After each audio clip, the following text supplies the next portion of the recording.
بالنسبه للاخبار اللي بدات كتسيركولي دابا باللي انا وصوفيا حيدنا لي بوست داكشي وصافي حبسنا، درت هاد ستوري هادي باش نكونفيرمي لكم باللي راه بصح نورمالمون فاش يكونوا شي جوج مع بعضياتهم ما حد الوقت كيدوز وما حدهم بجوج كيديفلوباو في بزاف ديال الحوايج، عقلهم كيبقى يتبدل وتيخص لكم بحاولوا ديما يتبدلوا مع بعضياتهم. وبعض المرات كاينين دي شونجمون اللي راه كيبقاو يطراو في كل واحد اللي ما تيكونوش بحال الشونجمون اللي كيطراو في الاخر، ومالوزمون هادشي هذا اللي راه طرا لينا حنا. كانوا شي حوايج اللي ما قديناش نتفاهموا عليهم وصافي، كان احسن ديسيزيون هو انه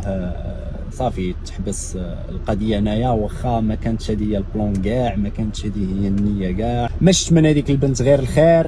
كنظن باللي راه حتى هي ما شافت مني غير الخير، ما درت لها حتى شي حاجه خايبه، ما درت لي حتى هي حتى شي حاجه خايبه. كانوا دي شونجمون في القناعات اللي صافي ما قديناش عليهم بجوج، دونك شفنا باللي احسن قرار كان ممكن اننا ناخذه